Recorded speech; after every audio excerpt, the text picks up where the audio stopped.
बहुत समय पहले एक गांव में संदीप नाम का एक किसान रहता था।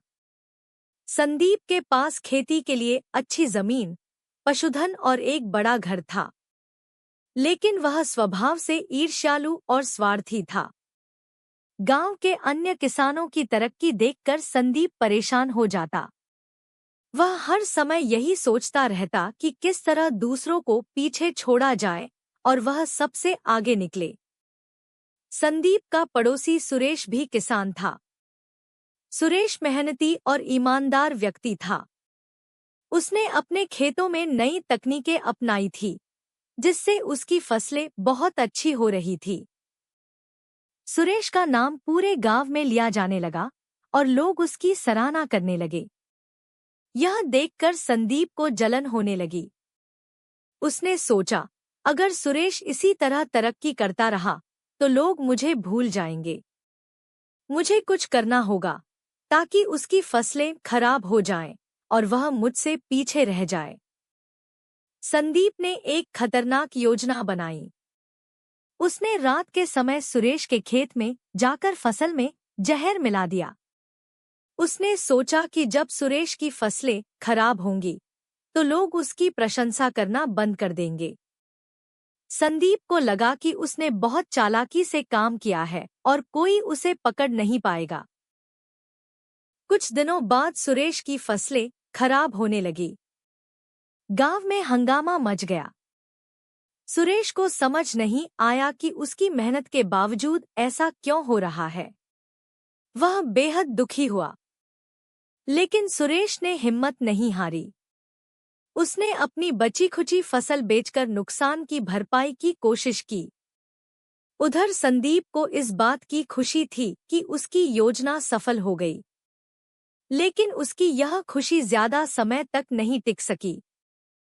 संदीप ने सोचा कि वह सुरेश की तरह नई तकनीकों का इस्तेमाल करके अपनी फसल को बेहतर बनाएगा।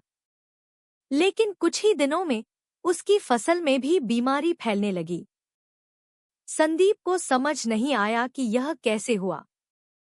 गांव के कुछ लोगों ने संदीप से कहा, तुम्हारी फसल को शायद वही बीमारी लगी है जो सुरेश के खेत में आई थी। संदीप को एहसास हुआ कि जब उसने सुरेश के खेत में जहर मिलाया था तो उस जहर का असर धीरे धीरे उसकी जमीन पर भी पड़ने लगा। उसकी फसलें भी खराब हो गईं।